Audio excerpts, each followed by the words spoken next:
Oh, you have a new special. Yes. Oh, I've seen it. Not your special, but I've seen you promote it. Uh-huh. Okay.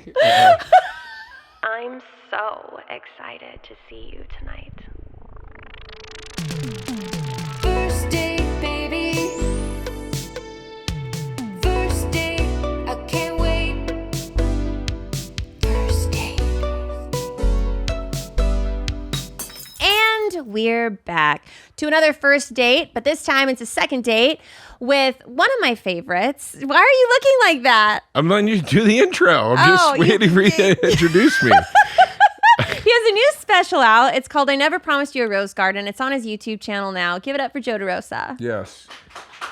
And my YouTube is at Joe DeRosa Comedy because nobody can find anything anymore unless you tell them exactly where it is. Well, YouTube is a vast place. Yeah.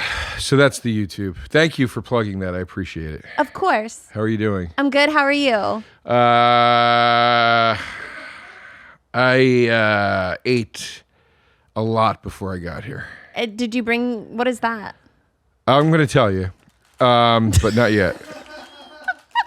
No, I went and met Adam Egget, and we ate, we went to Little Deli, and we each ate a giant hoagie and a piece of meatball pizza each. Mm-hmm.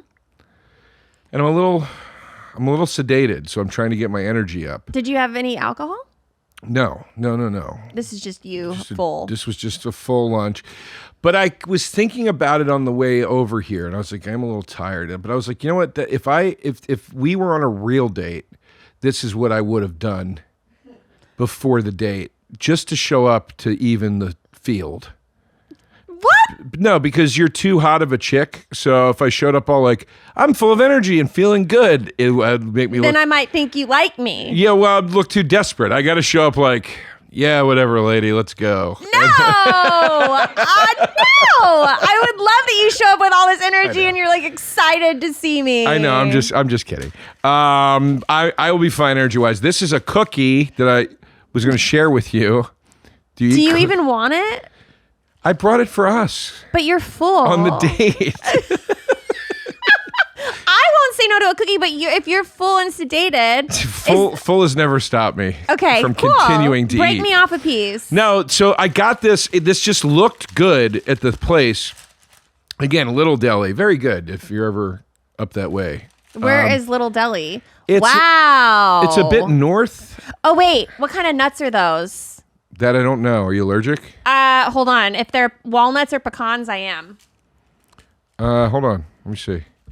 This is a flourless brownie cookie. Okay. And she said the whole point of it is like it sort of emulates like the corners of the brownie pan. You know where it gets like crunchy? Yeah. Those are walnuts. I have to eat a part that doesn't. Does it have walnuts in the cookie? I don't know. How allergic are you? Is this like peanut allergy where you'll like die and shit? No. You sure? Yeah, I'm sure. Well, break off that piece there. It looks nut free, but you'll just get wow, it's so soft. You'll just get like itchy. Please really inspect it. Oh man, there's walnuts in it. That sucks. Joe, I can't eat that. Wait, what about this piece? No, look, it's in it. No, I know, but hold on. I think this is nut free. It's No, it's all. There's so much. There's so many walnuts. I'm not crazy that there's a lot of walnuts in it either. Man. Well, I'm just gonna taste it. I don't really. Okay. That's a shame that you can't have that. Man, that looks good. so good. You guys want a cookie? I wish I could. Oh my god, it literally does taste like. It looks so good. I will get an ulcer. An ulcer? Oh, I will get lots of little ulcers. Oh, in your mouth. In my mouth. I can't have regular toothpaste. Like I have to have Marvis. Otherwise, my mouth will break out, and I can't have pecans or walnuts. Those are the only three things in this world I can't have, and it's like horrible. What's Marvis? Marvis toothpaste. It doesn't have some kind of substance in it that all other toothpaste has in it. I don't even know. I can't have and it's not lactose intolerance. I have a milk allergy now that I developed as I got older. Really? Yeah, and it's something with I've looked it up because weirdly, I thought it was lactose intolerance that I developed, and then I had almond milk, and I got sick in the same way from it. And I was like, wait, how is that possible? And I looked it up, and it said there's a chemical in the way milk is processed that can cause you to be allergic to milk, and almond milk is often processed with this same chemical. Really? So it's not the dairy you're reacting to, it's this thing in the milk. So I can't have milk, I can't have milk chocolate.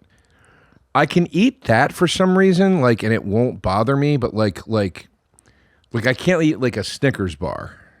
Like my throat gets like so itchy, like deep inner ear itch. Ooh, that's the worst.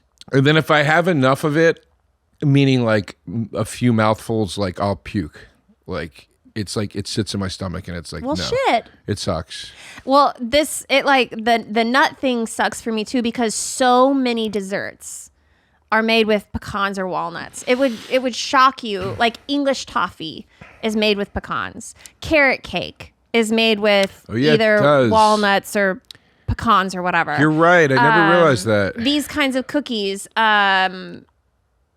it's unbelievable. A lot of brownies. A lot of brownies. My favorite sheet cake is made with like walnuts. What's your favorite sheet cake? It's just a brownie sheet cake. Oh man, that sucks. They're in everything. Yeah, I don't. Salads. I won't eat a salad that has nuts in it. Like they're like apple, walnut, vinaigrette. That salad is a horse's mint. It's a horse's ass salad anyway. Yeah. I can't stand it. Fruit in a salad makes me furious. Yeah. Like it makes. I can tolerate apple maybe. But when somebody's like, oh my God, they have the best salad as strawberries, I want to spit on them. I'm like, it's just disgusting. It's disgusting to put fruit in salad. I do prefer nutless desserts. I like peanut butter and stuff, but like, I just don't think like walnuts as a nut, they don't have much flavor. I don't think. They don't. They almost taste like watery or something. They're boring. It's a boring ass nut. Yeah. Like, why not put something that does have flavor? And walnuts don't even have a good crunch. They're like a soggy nut. That's what I'm saying. It's like watery, right? Yeah. It's a juicy. I don't miss it. Yeah, no. Well, and they ruin shit for me. That was one of the positives. Sorry. I ate a lot of salami. What a weird thing to say. It was so much salami. You should have seen the amount of salami on I can tell. A lot of ham. It was really good, though. No, that was one of the bonuses when I developed the milk allergy, was because one of the things I couldn't have anymore was ice cream. So I just was like, well, you know, once in a while I'll find dairy-free ice cream and whatever, but I'm not going to seek it out. And it's not a thing that's going to be readily available. It helped just kind of wipe clear a food group. What about cheeses? Most cheeses I'm fine because it's, I don't know. Again, it's got to do with the processing. So maybe because cheese is aged, like this thing disappears. But certain cheeses will do it, and I never know when. Like, interesting. So like I'll remember cheese that I can have where I'm like, I have had that brand, I know I'm fine with it. But sometimes, I'll try a new, I'll go to a diner and get like a cheese omelet or something, and like all of a sudden my throat itches and I can't eat it. Shit. Yeah, it kind of sucks. But. My allergy, this is the last time I'll say, almost spent 10 minutes talking about our allergies, but it's all right. If my allergy doesn't show up until the next day. So like I could enjoy that cookie today and I'd be like, damn, that was good. But then tomorrow and for like a week, I would suffer. God, the ulcers thing, I've never heard of that. I don't know. I've never even met anyone that has the same thing. But anytime, even just a little bit, even the oils of the nut, if it's even in there. Yeah, well, the peanut allergy is the worst. It sucks. Like the people, like literally, it's like airborne. They'll die. Like they can't serve peanuts on the airplane. The person will die. I know. Some of them are wild. really crazy. Yeah, it's wild. Well, I have some follow-up questions. This is our second date. Mm-hmm. So last time you were here, you were a bachelor. Are you still a bachelor? Yeah. Wow. You know what? I didn't even think despite the subject matter of the podcast and having done it a couple times now, because I did one or two of the lives with you too, I didn't even think that we were going to talk about this. I've been through a full relationship and breakup since I last saw you. No way. And it started the night that we did the Creek and Cave live podcast with me and Chris DiStefano. You're welcome. Yeah. That was like that was the fourth time I'd ever hung out with her, but that was the first night we ever like kissed and it became like romantic. Really? That night. Wow. Isn't that crazy? That's awesome. Yeah. But it ended? Yeah. Yeah, it's over. Yeah. How long has it been over? A few weeks. I don't. Maybe Aw. a few weeks at the time of this recording. Can I ask what happened? We had a great time, but I think we just hit a place of incompatibility where it just wasn't going to work, for different reasons. I think if you wrote it all down on paper, the pro list would have far outweighed the con list. Absolutely. It was just like the one or two cons were so robust because they had to do with compatibility that they would consistently shatter all the pros or throw the pros off damn. course. It was tough. She was a great person. She's not dead. I was just about to say, why are we talking about her like she died? She was murdered shortly after we stopped dating. No. No. I'm kidding. She's a good person, and I hope that she remains to think I am as well. But it just didn't work. Did you tell her that these things were like ruining it? She told me. Oh, did she break up with you? No. It was a very mutual thing, I think. It was a weird breakup because we were both devastated. It was one of those breakups where we were both crying a lot. Oh, no. But we were both saying to each other, we can't do this anymore. It's not working. But let's try to remain on good terms, and be friends. But I think we both also kind of realized, I remember the last real conversation we had was at the end of the call. I said, I love you. I will miss you. And now I'm going to give you your space. Oh. Because you have to, right? Yeah. And we both, I think, hung up kind of thinking, well, we'll text and we just didn't. And So you haven't heard from her? we interacted twice since then. Once because I ran into her, and then another time, I sent her a text, something private that she was on my mind, and I was like, I just want you to know that I'm thinking about you, and that whatever. I hope all is well. But that was it. Because I think we kind of knew, like, we had gone from, being nervous to date because we were both comics, to then saying, okay, let's just date, to then being like, okay, let's go out, but then breaking up, and then trying to go out again, and then breaking up, and then being like, okay, maybe the going out part's the problem, and we need to just have space. And we tried every iteration of it. And I give her a lot of credit for being willing to try these different things, because they're not easy. But you're trying. We were both just trying to figure out how can this work, because we have so much fun together and we laugh and there's such an intense connection. And by the time, we both said this, but by the end of it, it was like, I feel like we've been dating for like years, and not in a bad way.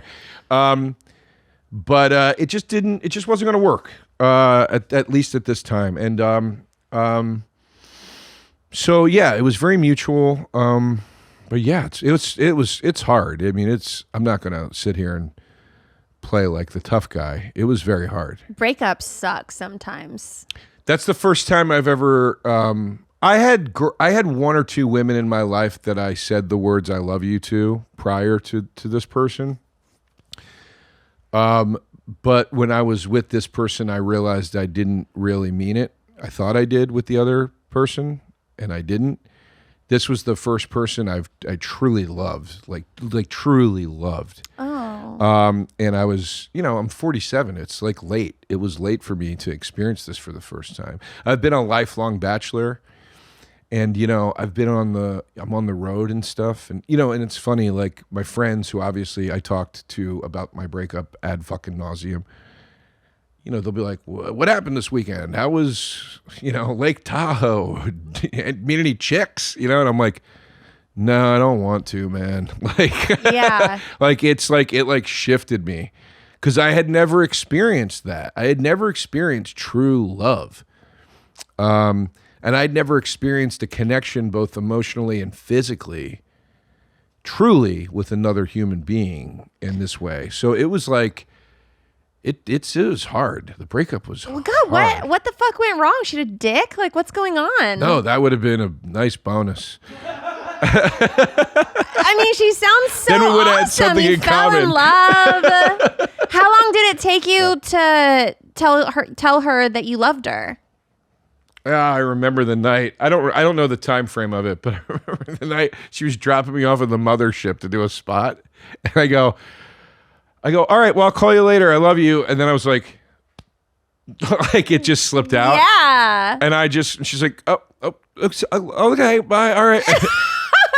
And I had to run on stage. I was running late. So I was running upstairs, and I got up there 2 minutes before I had to go on. Did you just think about it the whole time? I went on stage, and I was like, so how's everybody? And I was like that, and the crowd started laughing because they were like, what's going on with him? Yeah. And I was like, I just blurted out I love you to my girlfriend in the car when she was driving off. Never said it before, so I'm a little fucked up about, I don't know what's going on right now. And the crowd was laughing, and I just started talking about it, and it was funny. But well, I imagine people who follow you know that you've been a bachelor for Yes. so long. So that information is pretty striking. That's brand new for you. it was kind of it was kind of weird to talk about it. Not bad weird, just unique. But it was. I've had this movie podcast called "We'll See You in Hell" for 10 years, and I remember for the first time on there saying I have a girlfriend, because I never.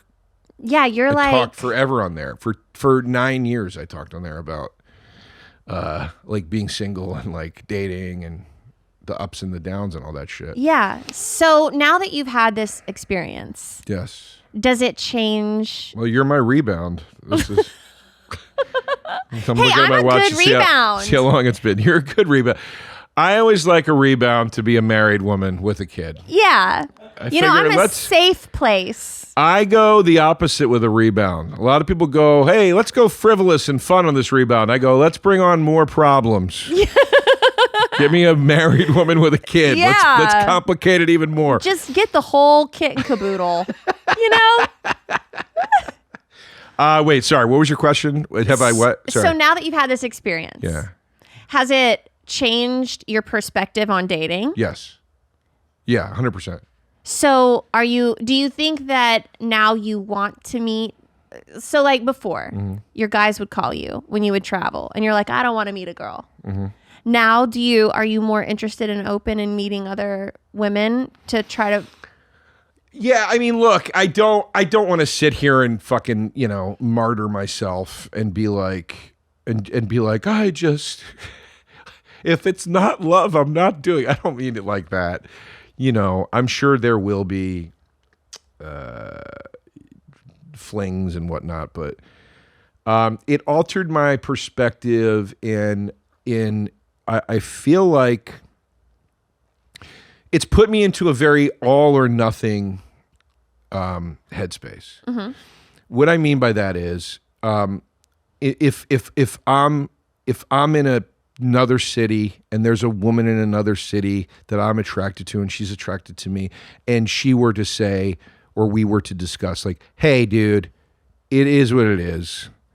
If you just want to have some fun tonight, let's hang out. Let's just have a good night and if it was that candid, that sort of broken down and simplified, like, yeah, sure, that'd be fun. If it's not that, I find myself losing interest in spending time with anybody that I might not be able to pursue a second or a third or whatever thing with. And that doesn't mean like I am only looking for a strong commitment. It just means like on the road, it's like, I don't know, like when I was younger, it was fun to like meet a girl after the show or meet girls after the show, and then they take you out and you go out and you're flirting with this one, and then you start talking to that one, and you spend your night flirting and like hopefully eventually hooking up and whatever. It's a fun experience, you know? But like it's a young man's game, and it's just I don't know. This experience changed it, where it was like, it kind of, there's other stuff going on in my life too right now, like personal stuff with my family and stuff that is like sort of really magnifying to me the importance of time. So I think like that's what I really took away from the relationship. And I mean that as a positive about my experience with her. She helped me understand the importance of time. And like, even though it didn't work out, I don't regret any of it. I had a wonderful experience with her. And even the hard times where we fought or something, those were beautiful. That was growth, you know. They're hard, but to me at least, it's things that you reflect on and you grow from that. And I guess what I'm getting at is now I look at things in the value of time. You have the simple, hey, we both get it. It's one night. It's a fling. Let's have some fun. That's very time sensitive. It's like, we're not wasting any time. Like, we understand. And then the other side of that is, okay, if I'm going to go spend an entire night with a woman and she's going to do the same with me, I hope we're both thinking about like, well, there's a reason to invest in this right now.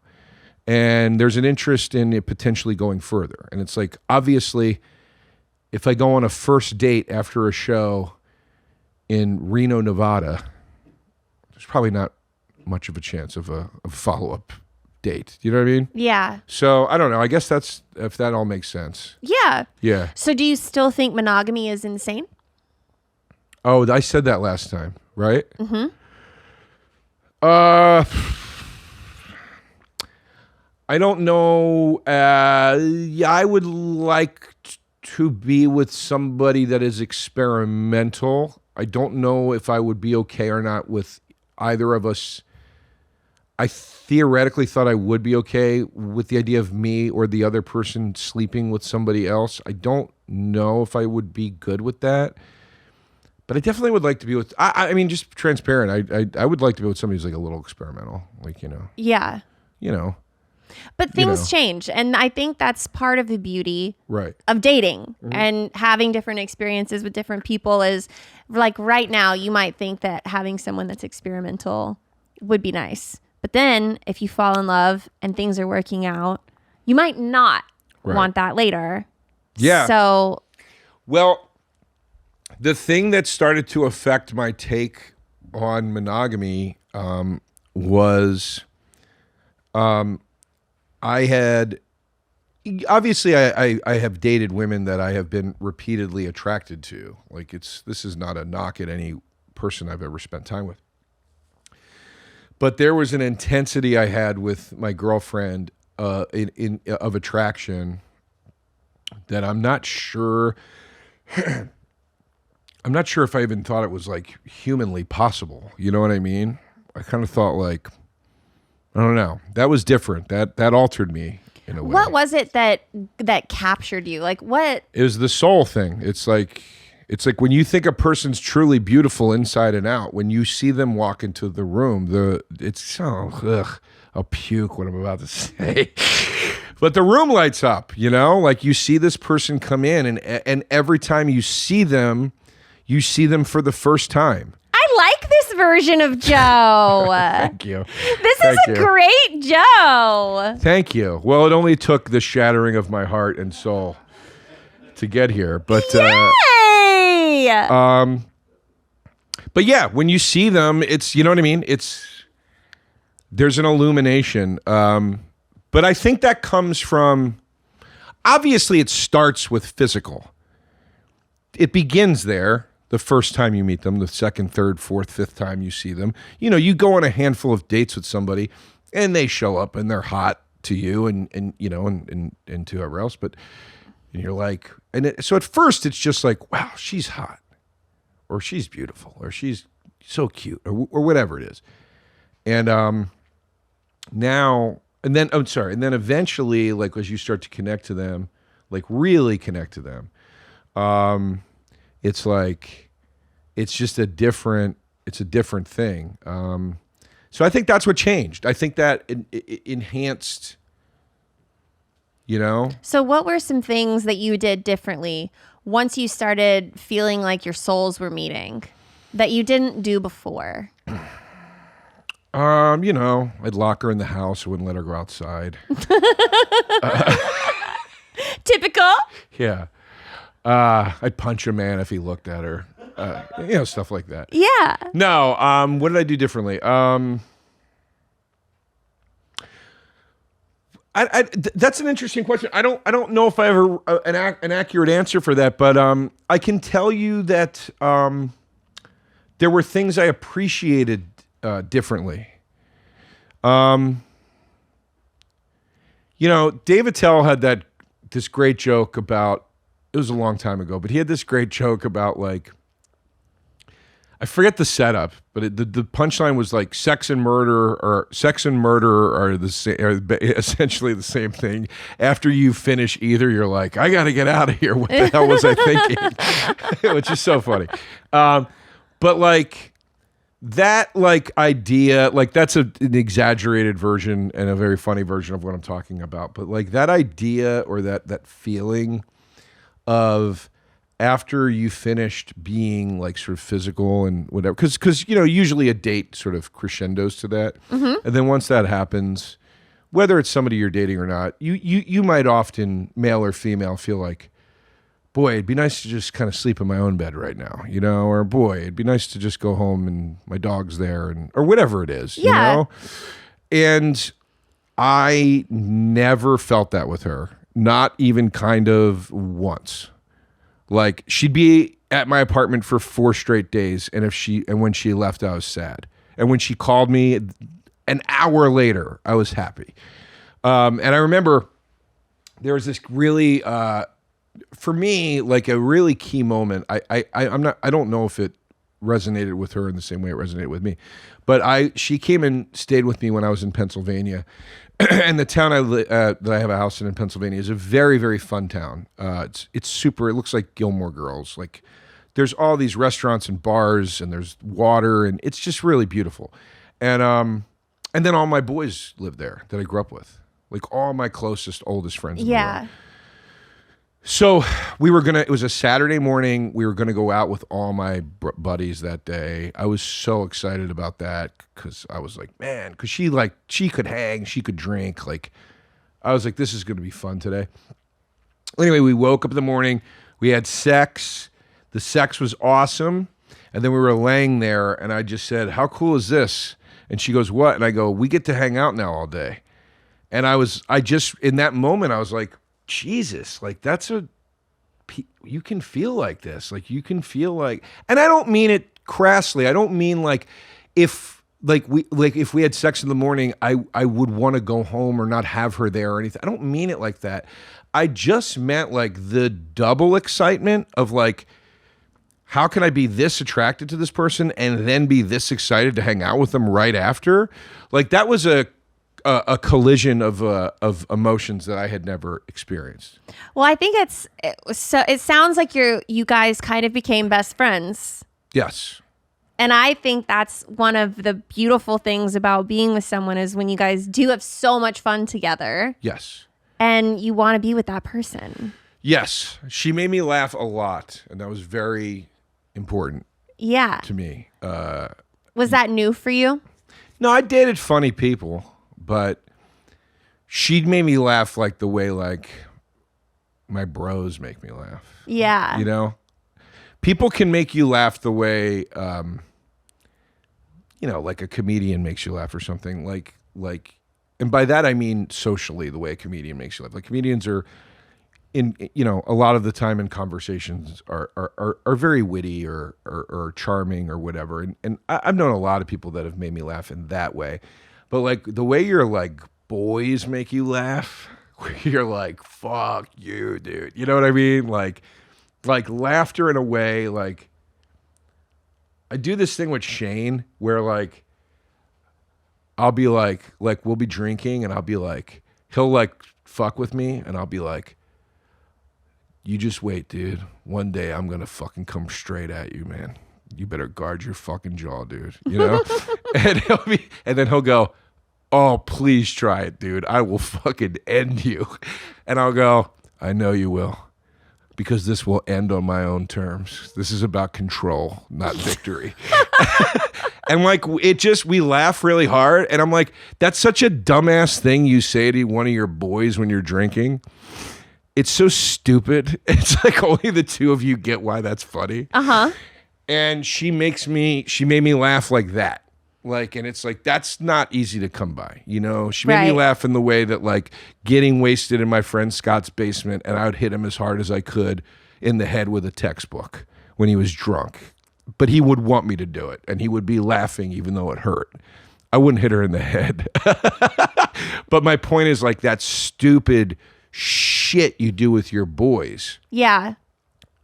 And I'm only saying my boy because I'm a dude. But that just dumbass shit you do, like where you're like, nobody will ever get how funny that it's like why the Kevin Smith movies are funny. It's why Clerks is funny. It's like this guy captured what it's like to hang out with your boys. Yeah. And like figured out a way to translate it to everybody.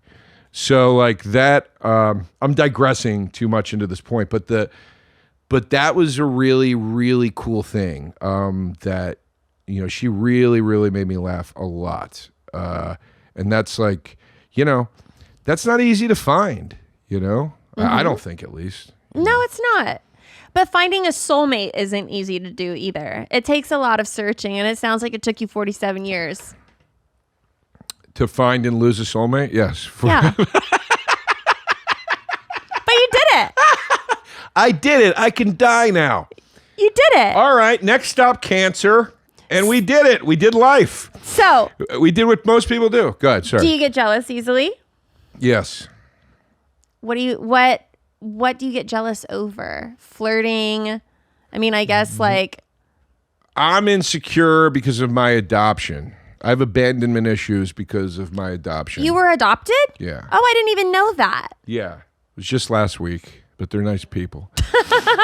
No, I was adopted, or am adopted, but you have a lot of subconscious abandonment issues. Have you ever wanted to see? Okay.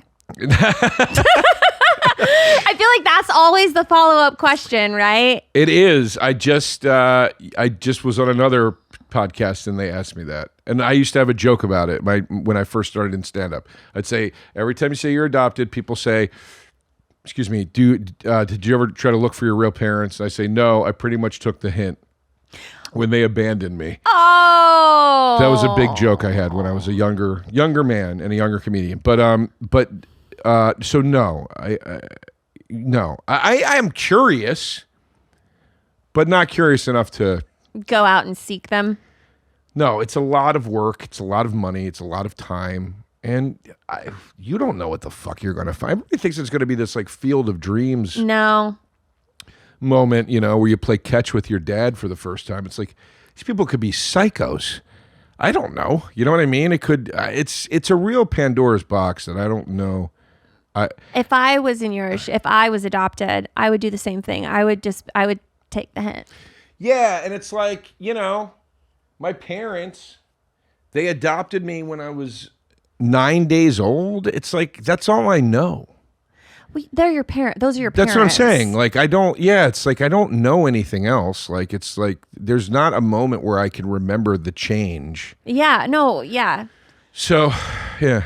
But it's a curious question, though. Of course. Just I get it. Some people have. Yeah. I would do it if a TV show came to me and said like, hey, we'll do all the work part you just have to let us document it. Then I'd be like, oh, well, shit, that's an interesting opportunity. I should probably do it. That's actually an interesting idea for a show. I tried to pitch it a couple times as a docuseries and or documentary, and the repeated rejecting answer I got was no, because we don't know how it ends. Well, Isn't that fucking insane? No one knows how it ends. That's the show. Yeah. Isn't that insane though that's the entertainment industry now? We don't know how your documentary ends. Oh, you mean the thing where I'm supposed to capture real life? Yeah, the reality series. Yeah, I'm sorry. We don't have a scripted ending for how my fucking Halliburton documentary ends. Like, I don't fucking know. Yeah. Weird. I would think that would be a hit show. Maybe I'll do it on my YouTube or something. But your question was, do I have jealousy issues? They're not issues, but yeah, I tend to yes, I'm insecure because of that. I'm insecure and I wasn't even adopted. Yeah? Yeah. Why are you insecure? Well, every relationship that I've ever had that hasn't worked out has 95% been because the person has cheated on me. And that makes me pretty insecure. I want to ask you some questions. Okay. And I say all of this respectfully, but I want to just speak candidly because by all means. We don't have time. Hey, I'm your rebound. But like, you're a very, very like traditionally hot woman. You know that. You've been Playboy and all that stuff. Thank you. Do you think because of the way you look, you had not through your fault? I just mean, do you think because of your looks you attracted the type of man that tends to be potentially a little more superficial? Yeah, like and cheats for that reason. I think that at first, right, guys probably look at me like a toy, like okay. I'm fun. Yeah. And I feel like I'm fun. Like I like to go out and have fun, especially when I'm in relationships, when I'm dating. Like I like to drink. I like to like have sex. I'm like I'm a fun time. Yeah. But also I've been taken for granted a ton. Mm-hmm. And then when you lose it, so when I get cheated on or someone like treats me kind of like shit, like throws me off to the side, I'm over it. Mm-hmm. And I don't go back. I'm not the kind of person that likes to go back. Yeah, that's tough. And so once a guy will fuck around and find out, then this regret starts happening and guys will usually want to come back and be with me, and that doesn't work. Well, yeah, and it shouldn't work. That's not fair to you. But that has happened to me so many times that it's like, well, fuck, what the fuck is wrong with me? Well, like I feel like I am a full package. Why do I get treated like shit? How come that kept happening to me over and over again? So it makes me insecure. Yeah, and there's societal things you're up against. You know, there's prejudices that you're up against. There just are. Everybody loves to go, oh, if you're hot, please. And it's like, no, that's not true. I was looking at your Instagram feed one day because you posted something about like, lasagna. Yeah. And I was looking, and it was like slides, in the post or whatever. And I was looking at the slides, and I was like, oh wow, Lauren knows how to cook. That's really cool. And then I caught myself, and I was like, why are you surprised that she knows how to cook? And I was like, because she's hot, you think like she wouldn't know how to cook. You know what I mean? And I'm like, no, that's fucked up of me to think that. But that's what I mean about a societal prejudice against a person that looks a certain way. You know, there are comedians that get it a lot. You're too good looking to be funny. Or you haven't suffered because you're good looking. And it's like, well, there's probably 3 million beautiful children that come from very rich families in this country that are pretty fucked up and miserable right now. You know what I mean? So it's those prejudices, or C's, however you say it, of society, I think apply in all directions. They apply to you, and I get it. It's like it because whether any of us like it or not, society positions us in a certain way, and we have to fight to get out of that if we don't like it. And the way you got positioned, a certain type of dude is in that lane. You know what I mean? It's almost like you're in a stream, and all you can eat is what's coming down that stream. And then you have to go, I got to go to another fucking stream. I don't like this. You know what I mean? I got better at dating, though. Yeah. Well, that's what I mean. I You go to a started different choosing stream. different people that more normal guys, like not anyone in the entertainment industry. Yes. And so I started, and then my type kind of became guys that were pretty average, so that I would be like the star to them that wouldn't get thrown to the side for some other girl that was like equally. Yeah. I know a lot of hot women that do that. Seriously. I know a lot of hot women that are like, no, I don't date like equally hot dudes. No, medium ugly. You got to be medium ugly. You need to have some sort of a belly. I like I like a. You cannot be muscular hot. I don't want you in the gym. I don't want like working out. Where were you 5 years ago in my life? I meet all your standards. Can you find me another Playboy model that's like, I just want you to be a lump of shit? Almost all of them. I'm right here. Almost all of those models I'm are here, like that. ladies. Let's go. Girls don't want a guy that's like trying to compete. Great. I love it. No, like it's tough. It's insecurity is really tough. I have a thing in my life where I'm noticing and it's just people in my life in general. Like not dating necessarily, just people. Excuse me, but I'm noticing I've had a tendency because of my insecurities over the years to gravitate towards people that have a certain amount of control issues and a certain unwillingness to compromise. And because of my insecurities, I'm willing to endure that for far longer than I should.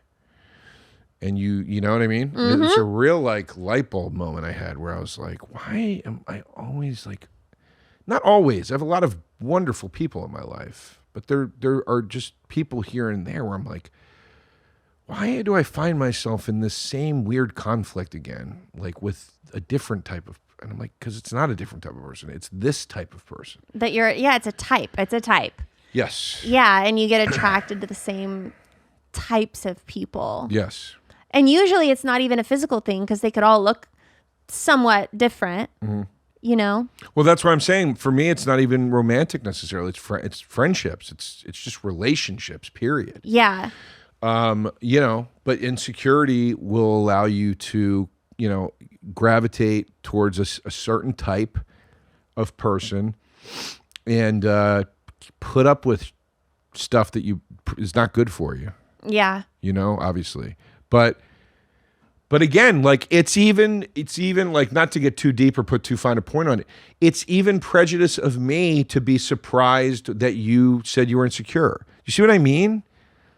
Like, yeah. Do you see what I mean? Like that's like that. Of course you can be insecure. You're a person who's had your own experiences, but we think things and we don't imagine the other person could be going through it. And then that makes people treat people poorly.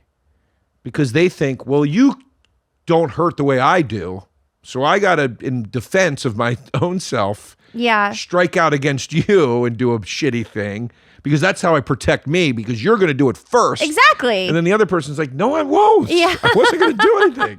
But it's just a defense mechanism, and I think most of the time we walk by people and we don't even think twice about what they're going through. And you think, sometimes when someone is very attractive that they don't have problems because they're a pretty person and life must be easy, right?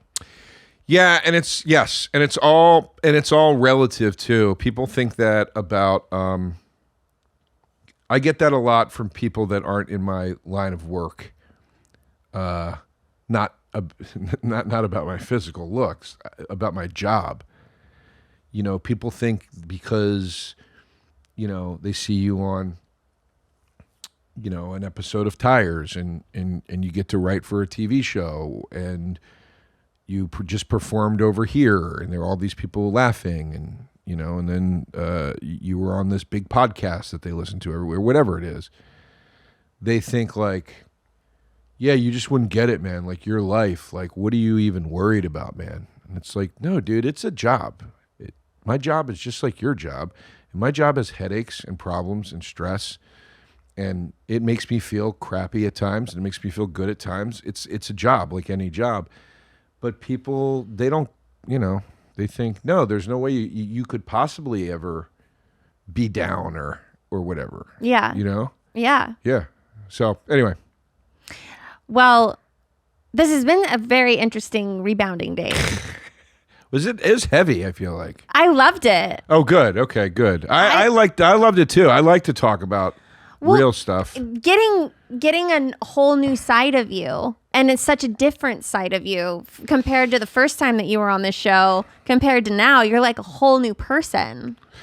It was a lot in a good way. That's really nice to hear, though. I don't, you know, I You're hope so much more relatable. What the hell did I say the last time? I don't remember what I said. Well, the last time that you were on the show, you were like 100% sold on like being single forever.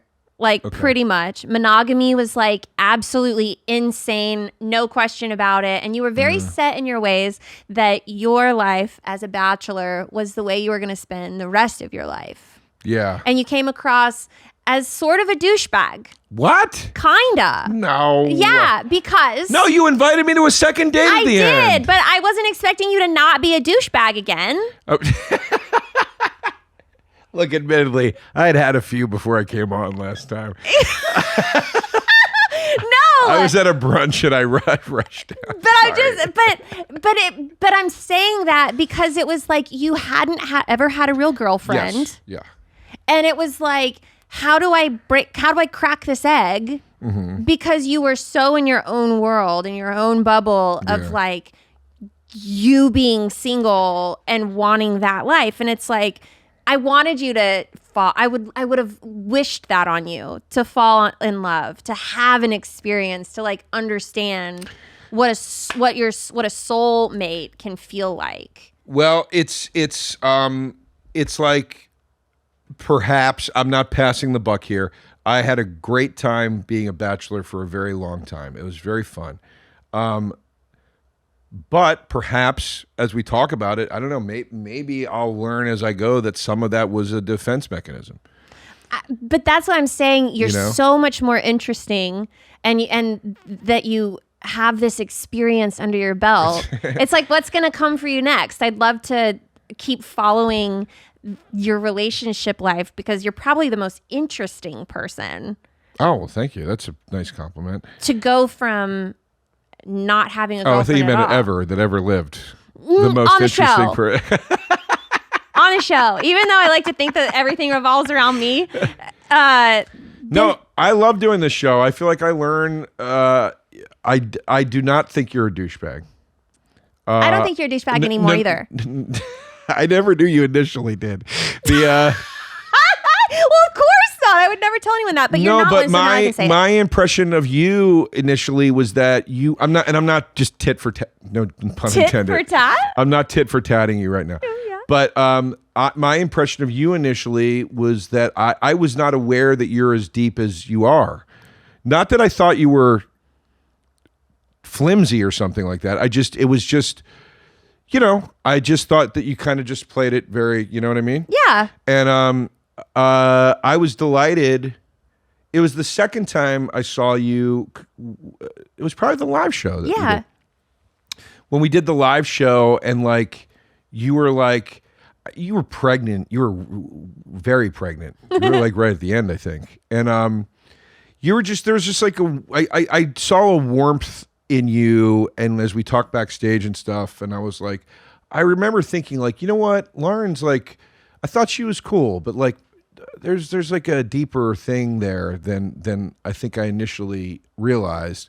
And then sitting down today and talking, the questions you're asking and stuff, I'm like, oh, this is cool. Like, this is a person I could like really, I feel like talk to, not just talk to, but like learn some stuff from. So it's been nice. And yeah, we'll see what happens next. This has been a great second date. I feel like this is what all second dates are about. I agree. Well, what is the sweetest thing that you did for your girlfriend when you guys were together? Well,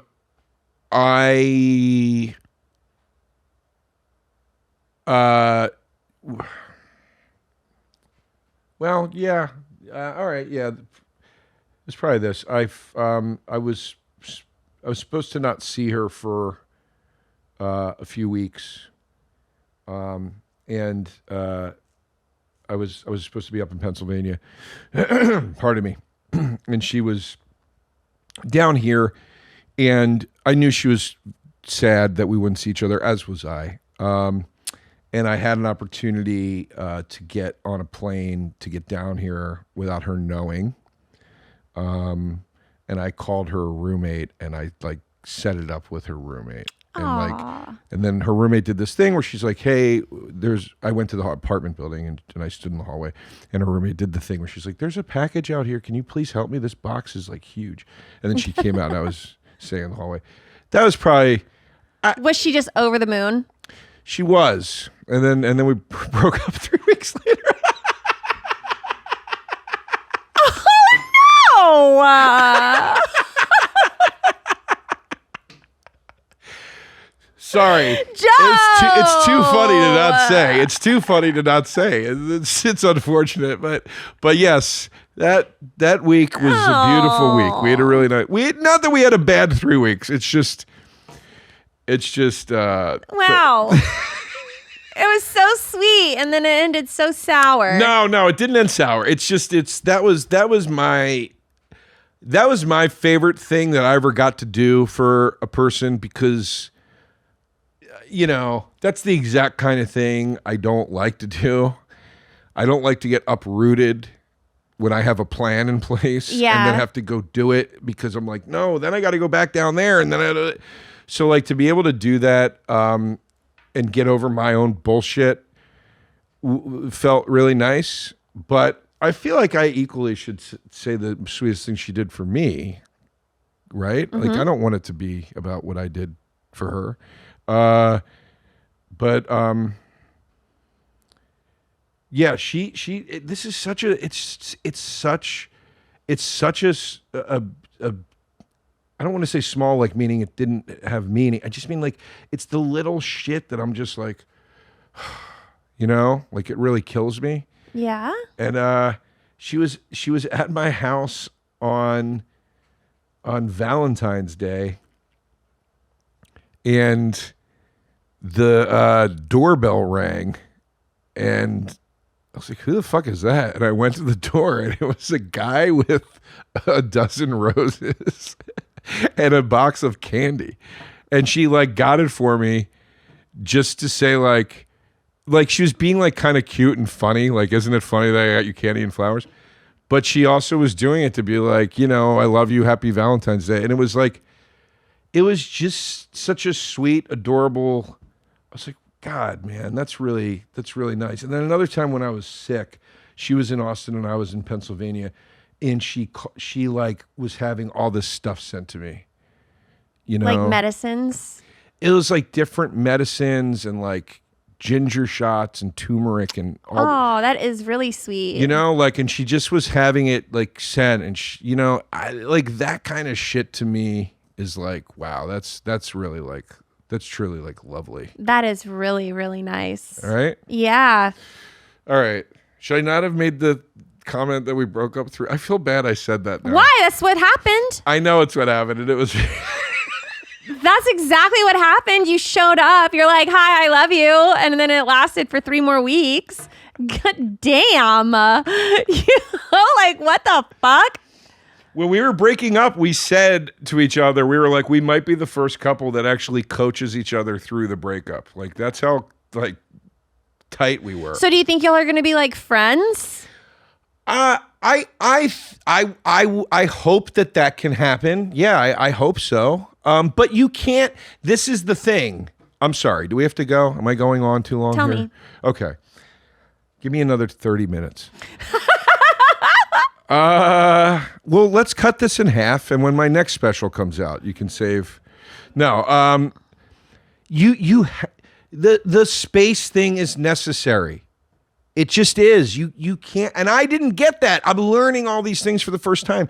You can't get through the breakup without the space thing. No, of course not. And if the breakup is the thing that you both need because ultimately you're both hurting from the relationship, you have to do the space thing. And in doing the space thing, you don't have contact. So then all you can say is, I hope the day comes where we can be friends, you know? Like if I saw her right now, I wouldn't be like, you know, like I would talk. What's up, girl? I would talk to her, like, and I would hope that we'd have a conversation. But like, it's tough. It's like it's a weird thing because the reason you have to do the space thing is so you protect the emotions and the urges that might lead you back into the scenario that wasn't working for the two of you. So who knows what the time limit on that is? I have no idea. I always kind of thought you could do a thing where you text here and there, and you can't. You just can't. So I hope that I think that day will come, and I hope that it does. And I think we're on fine terms now, as far as I know. So like. That's it, I guess. I don't know. We'll see what happens. Yeah. Yeah. Well, I'll have you back for a third date. Thank you. And you can update me. Updates. Ooh, there's something. There's another one. The updates. Yeah. You should do something with that. Yeah. Do something with that. Updates. Maybe a second series. A spinoff? Yeah, something where maybe a person comes on and tells you about a date or some event romantically they have coming up, and you're like, can you come in next week and give me after the it update. happens in just 20 minutes, and that's a little thing for like TikTok or something. I think that's great. I think it is too. I think you should do that. Thank you for coming on my show. Thank you for having me. Thank you for being vulnerable. Thank you for telling me about your dating experience. Of course. I really enjoyed this. I really did too. Thank you. I actually needed it. It was cathartic. So thank you very much. Of course. And watch my special, please, on my YouTube, Joe DeRosa Comedy. Thanks, Lauren.